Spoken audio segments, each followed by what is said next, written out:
Let's go forward. Our next guest, I actually had the honor to talk with him on the phone the other night.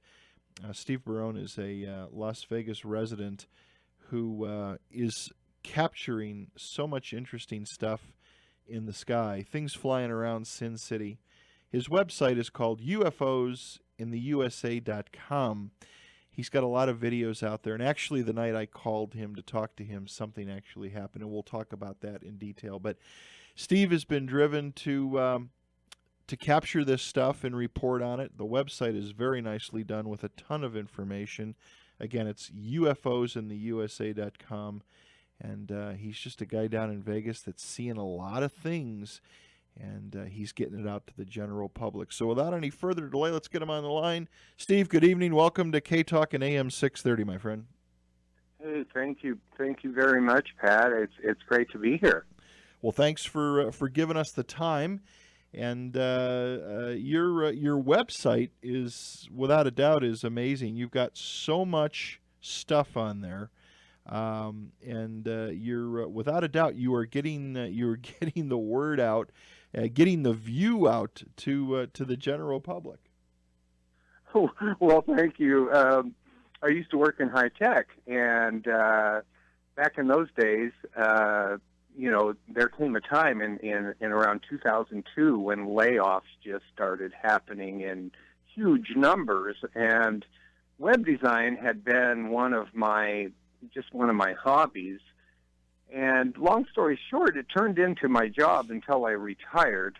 So it was pretty easy to put a website together, but I have to confess that I could do a better job of keeping it up.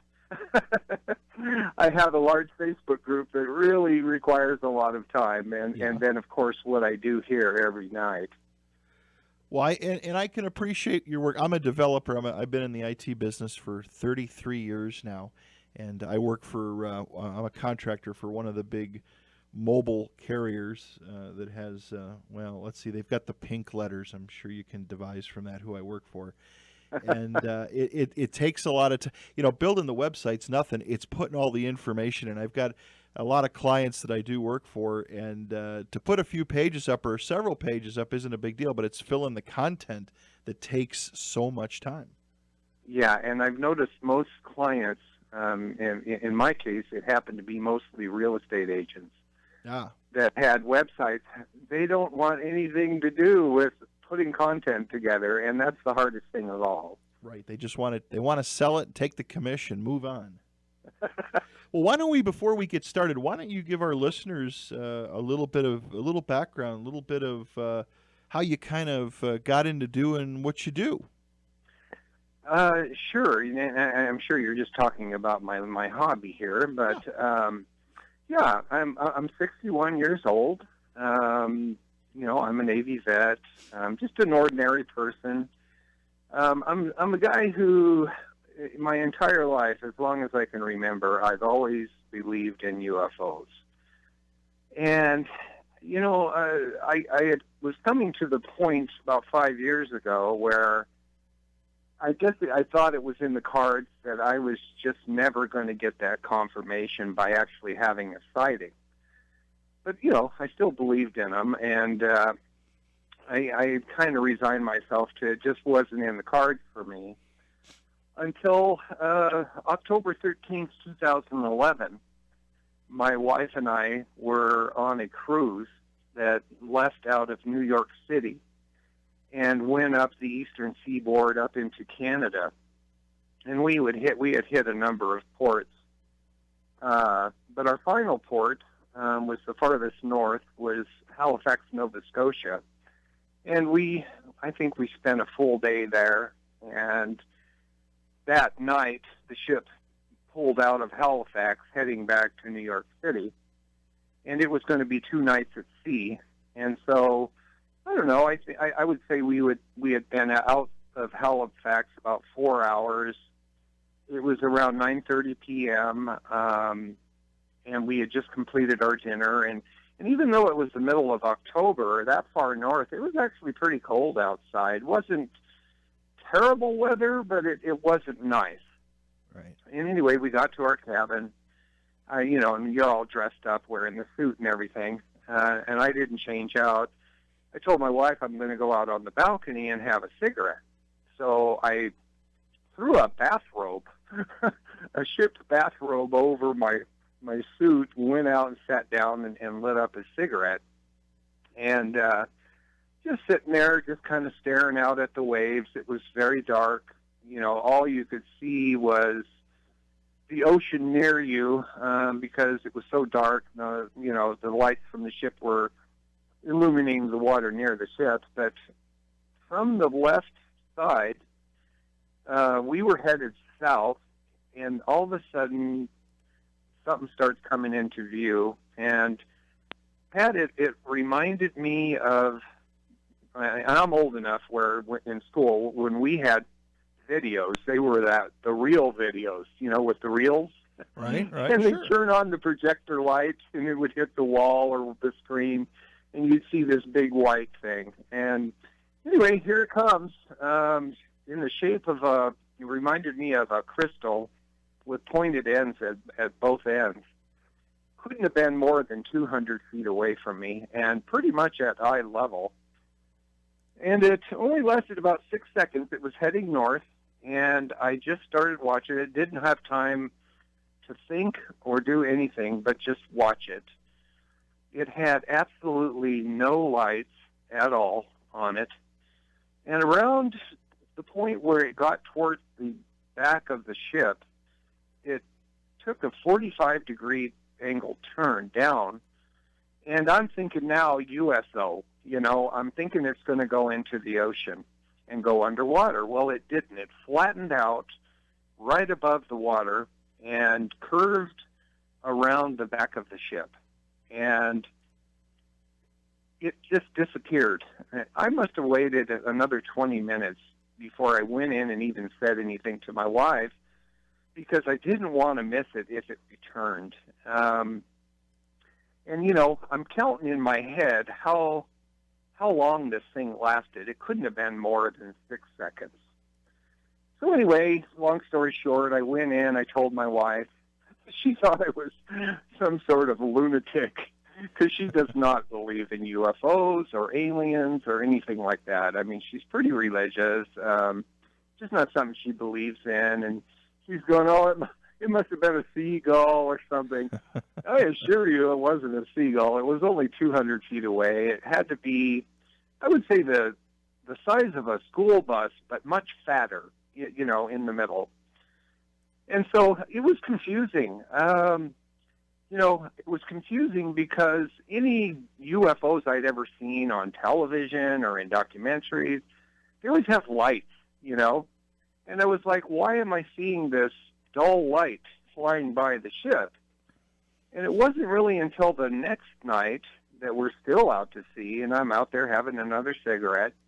This time now I see a second cruise ship, and it's probably 3 or 4 miles away from us. And it was lit up like a Christmas tree, and all of a sudden it made sense to me that even though this thing had no lights, the reason I was able to see it was because it was being illuminated by the lights from our ship, and that was what illuminated it. And that's another reason I didn't see it really coming, because it didn't start showing until it got closer to the ship. So that's how I got started. This spaceship or this craft, was it? You said it was crystal shaped. Was it now that's a pretty up close. I mean, that's a pretty up close sighting to be a few hundred feet away.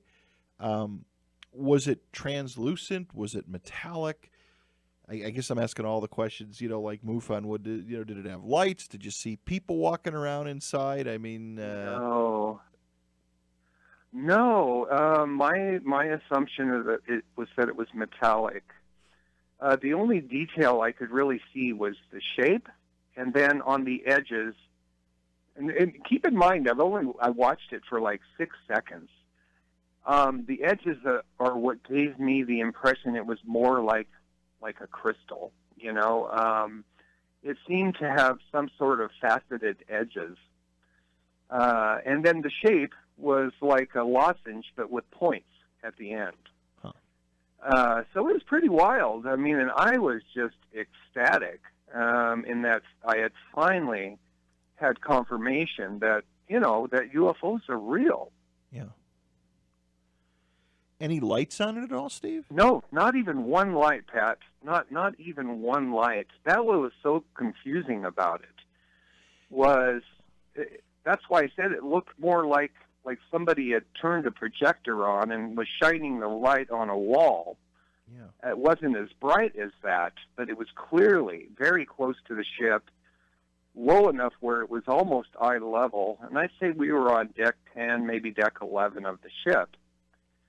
And, after that, I didn't report it to the ship, which I should have, because I know they have like a bow camera that they're always filming what's in front of them. Right.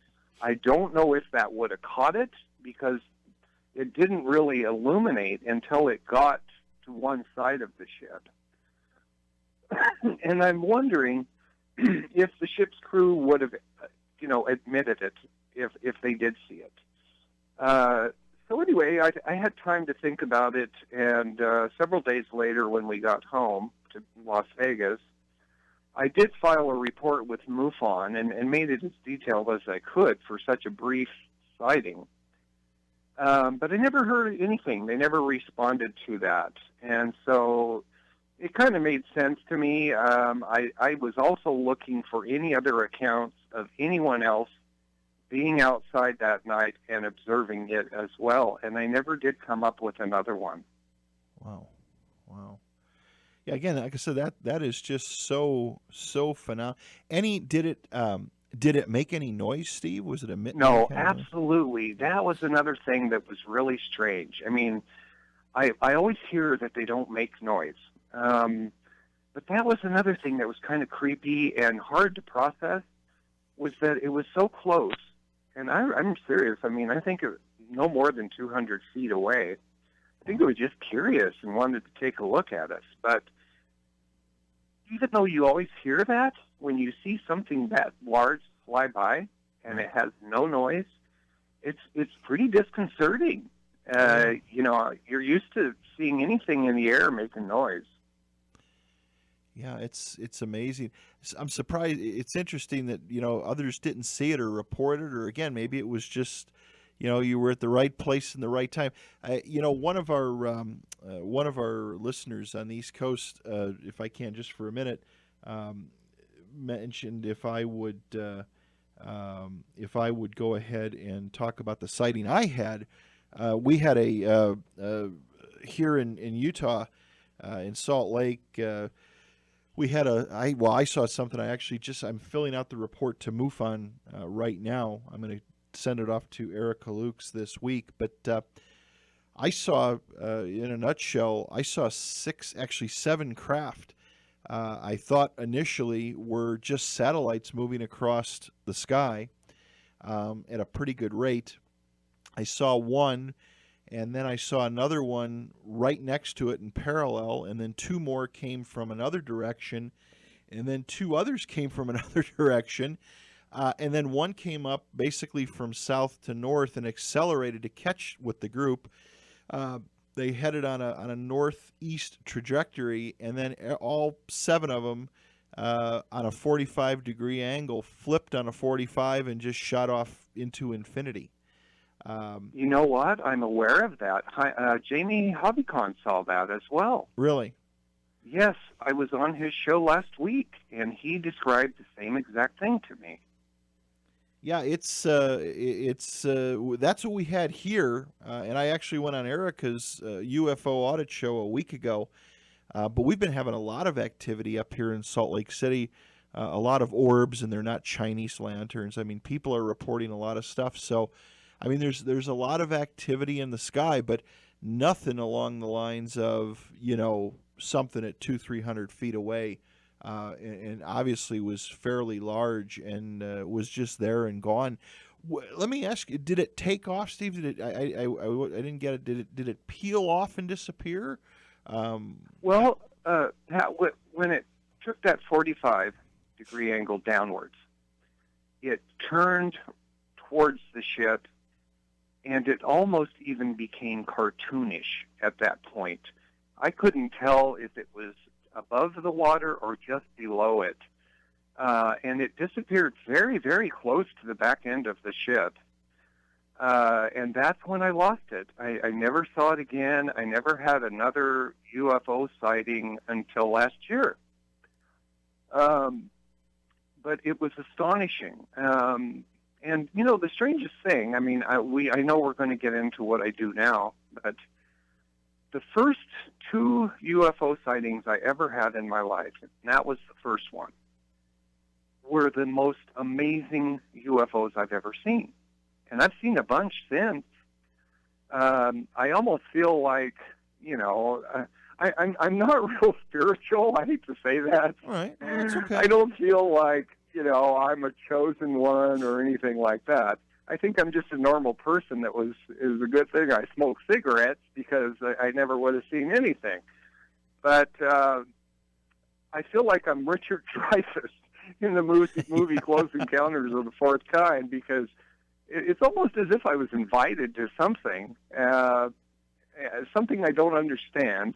And, yeah, I'm running with it. You know, I'm not a gullible person. I'm actually very skeptical about a lot of things. UFOs just haven't happened to be one of them. And that's only because the universe is just endlessly vast. Right. And it's been around a long, long time. And who's to say that it isn't just teeming with life? Right.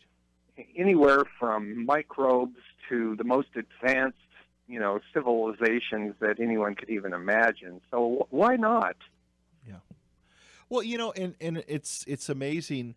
A lot of people that live in the big cities, and I know down in Vegas you get a pretty good shot, but for years I used to get down to Lake Powell, you know, in southern Utah, and not with a telescope or nothing, but on a moonless night, just lay back in a dark area up a dark cove and look up in the sky where you can actually see galaxies with the naked eye, and all those stars. To think there's just nothing there. I mean, you know, when you're in the city or even in the suburbs and you look up and you see a ton of stars, well, get out into the middle of nowhere, out in the middle of the Vegas desert, you know, just watch out for Jimmy Hoffa. But when you get out there, you know, look up, and what you'll see is it's breathtaking. Oh, I totally understand. You know, I was born in southern Colorado, just out in the middle of nowhere. Mm-hmm. But, you know, I grew up in kind of between there and Vegas. And then after I'd lost my job in high tech, my wife and I were empty nesters. And we decided to move to Utah. And we did. I know Lake Powell and that area very well. We lived in Washington City, which is just outside of St. George, for 8 years. And that's where we moved from when we came to Las Vegas in 2011. But you could nightly, even in St. George, go out and just see the entire Milky Way. And it was astonishing. Yeah, it is. It absolutely is. And like I said, when you sit back and you absorb it all, and you don't even need to look at one spot, just look up and try to absorb it. It takes your breath away. Oh, it does. I remember camping when we were younger. My son was about 10 years old in Colorado, and I took him to a place called Cathedral Park, and it used to be a campground. And some reason, maybe the state didn't have enough money to maintain it or whatever, but they closed it. But you could still go and use this campground. And we were up, I want to say about 9,000 feet elevation. And so we set up our camp, and one night we're out there telling scary stories, and the stars are just so intense, just everywhere, you know. And I started telling this. I told my son, you know, Jared, I said, what would you do if a UFO came up over that ridge over there? And immediately he's going, Dad, don't do that to me. It was that intense, you know, that you could see so much. And, yeah, I miss those kind of skies. But, you know, even here, where I don't hardly see any stars, still have a lot of action going on. Oh yeah, yeah, yeah. It's true. It's amazing. But like I said, here was the what I thought appeared to be just a satellite.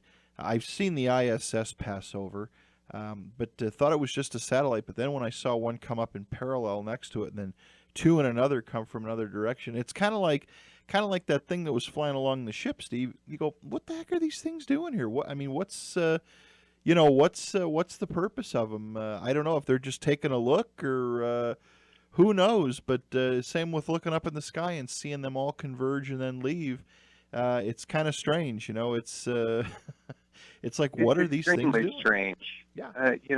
I've seen a lot here in the last year and a half or more, and I'm not any closer to knowing what it is they do. What is their purpose? Why do they come? Who are they? Are they us? Are they extraterrestrial? Are they something else? I don't know. The good news is, though, I have learned a lot about them. Not who they are or what it is they're doing, but just behavioral patterns and things like that that are just kind of blow me away.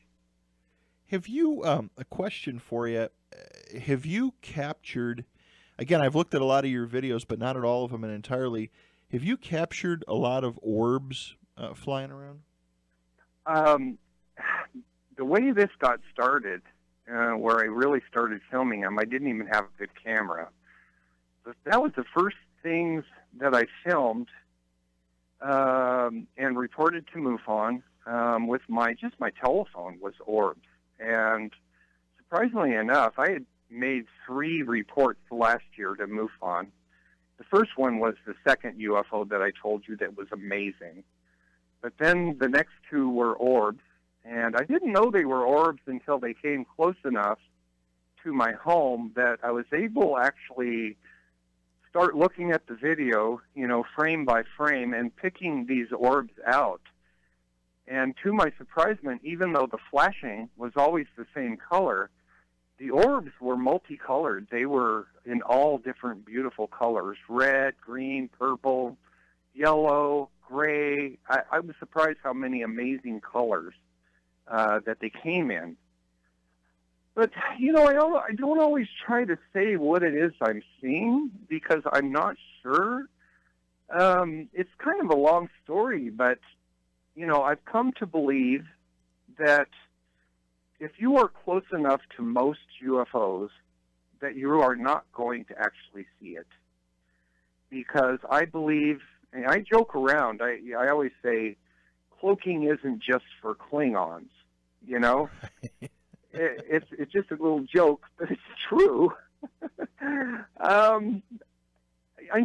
No one ever comes up on the internet with a great close-up UFO video unless it's fake. I've seen That's them, true. That's true. well, the UFO blows up the Taliban camp, and millions of people watch that, and it's it's fake. But, I'm trying to think of very many actual close-up videos of UFOs, and I can't really think of any.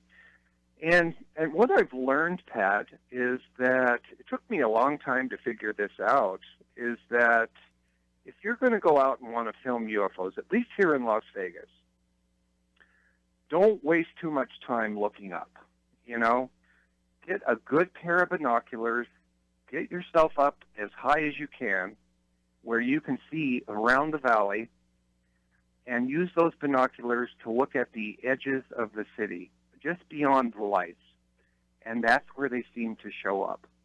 And they almost never fly fast. They're always very low.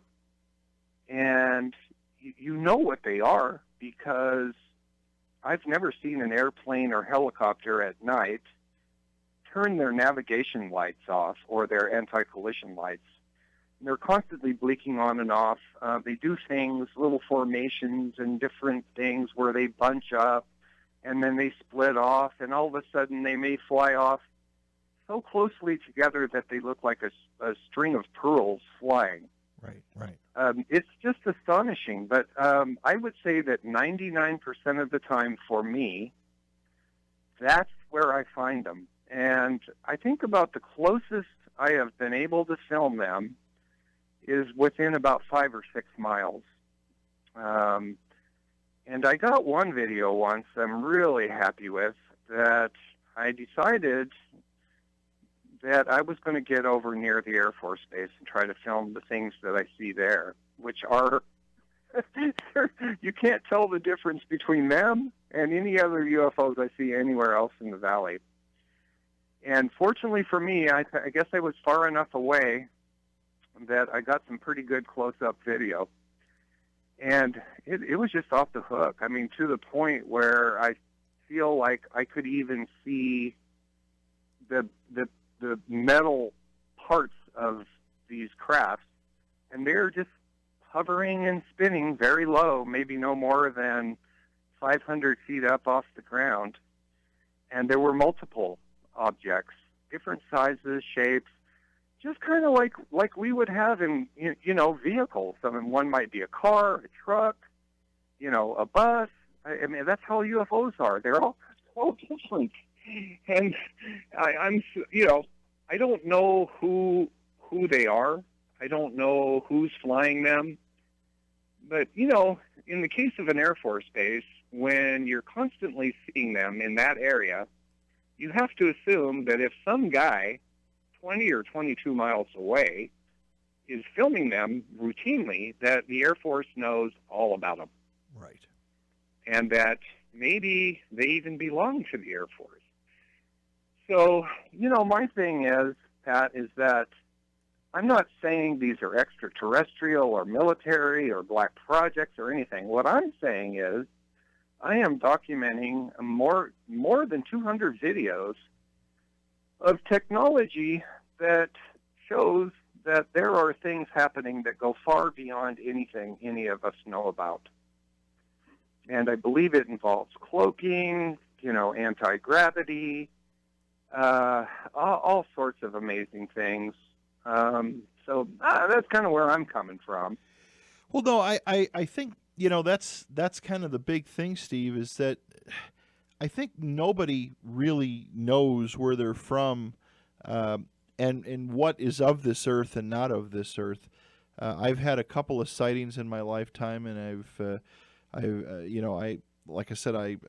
always kind of prefaced it with, if it's of this earth, we've got some amazing technology, and if it's not of this earth, there's some really cool things out there, in the universe.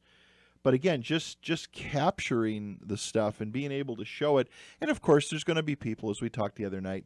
There's going to be skeptics. I am not a skeptic. I'm skeptical. I don't like wishful thinking. I don't want somebody to try to pull the wool over my eyes. I want to know what I'm really looking at. So many hoaxers on YouTube and other places, but yes. But you really you really have to be open-minded on this stuff. All right, everybody, welcome back to Fringe Radio for the 17th of October in the year 2015. Our guest tonight is Steve Barone from Las Vegas. Steve, again, thank you so much for giving up some time of your night here to be with us. It's an honor. Let me go ahead and get to some questions that were sent in, and then we'll talk about all kinds of fun stuff. But these are some general things. Of course, you spend a lot of time filming, videoing, and it's a lot of effort. I know, like you say, you go out in the back porch or out in the patio and set up the cameras, but it's the effort of doing it, taking the time, going through, editing all the stuff up. Couple questions that came in from you. A couple questions that came in is when you do your nighttime watch, how much time do you spend on a sky watch when you're out there? I mean, how long are you out there usually filming? I usually try to get out here right before it gets dark, just to get set up, just to get a lay of the land. Make sure the cameras are focused. I only have 2 cameras that I use. They're both HD. One's a good camcorder, and the other one's a night vision camera. And then I haven't had the night vision that long, but for the amount of time I've had it, it's put in a lot of hours. Yeah, I spend I would say, anywhere between 3 to 5 hours a night doing it. I completely gave up watching television or anything because of what happens here. The only times I don't come out are when I'm on vacation, when I'm sick, or when the weather conditions are such that it just makes it impossible to come out and do anything. But other than that,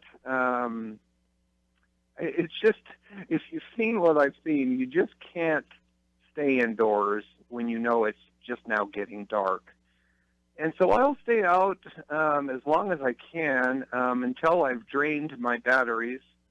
And I've got backups for both cameras. One just runs off of actual, batteries, and the other one's just the rechargeable battery. So I have a backup for that, which only takes me about a minute to change.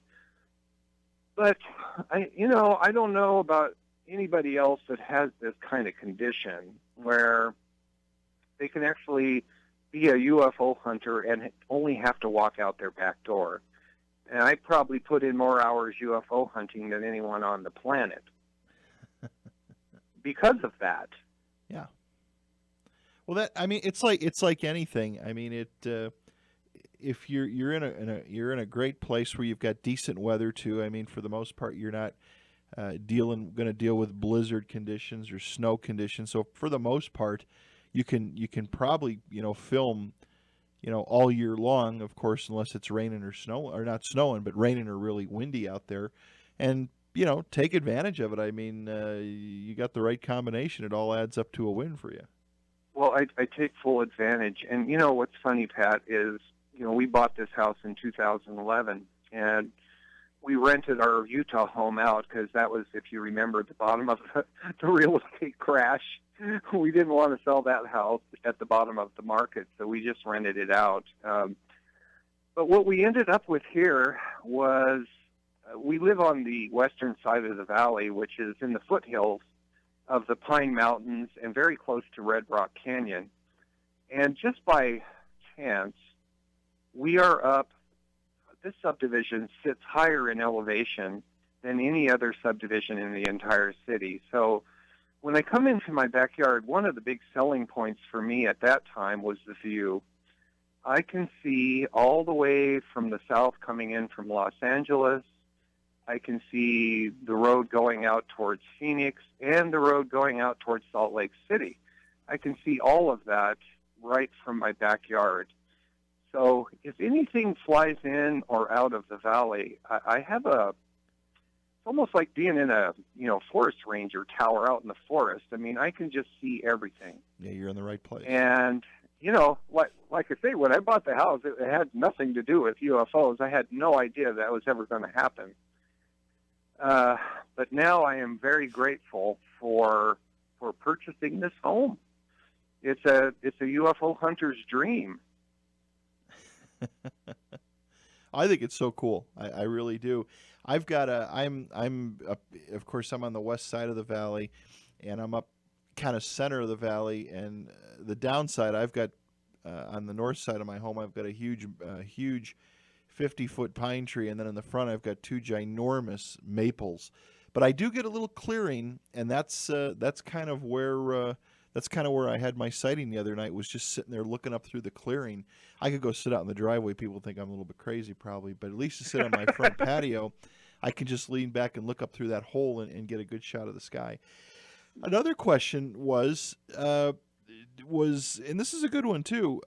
Do you believe that maybe whoever they are wants you to film them and they know that you're watching them? That's just kind of a weird. It's not a weird question. Do you think that maybe they know you're watching? That's an excellent question. Here's where the part of me that's not very gullible comes in, is that, I lived in this home for 3 years before I realized what was going on. I could have been doing this much earlier. And it took that second sighting to really get me going. But my feeling is that this is something that has been going on maybe for centuries here, maybe longer, except, of course, what goes on near the military base. And that I feel like what I am doing is because I am driven to do it. Um, I'll give you an example. I could get somebody that says, you know, why do you see UFOs when nobody else does? Bring them over to my home, walk them out onto this raised cement slab I have in the corner of my yard. And, you know, my home also sits above all the other homes, even in our subdivision. It's just a tiered thing. And, you know, it was another selling point is that our privacy is exceptional. I can see over the roofs of everybody's homes. But I could say, come on out with me. Here's the camera. Here's the tripod. Go ahead and start filming UFOs. They would probably look at me and say, you're nuts. I don't see anything. I see a city and all these lights. But the reality is I have to work real hard to find them. And over the last 18 months, I've identified a number of areas that seem to get more activity than others. Almost always, Pat, they are almost always far away. And that goes back to me saying nobody has really come up with any great close-up UFO videos. So they could be anywhere from 6 miles away to 20 miles away that I film. You know, I do get criticisms that, oh, you should get a better camera. Well, people don't realize I'm zoomed in from 20, 22 miles away, maybe 25 miles away sometimes. Right. And my feeling is that this has been going on for a long time, and that for whatever reason, because of this perfect storm of circumstance, that I moved into this home and I had this one sighting that really got me interested and got me out here putting in the hours of looking around the valley with, you know, my binoculars and locating these things and filming them.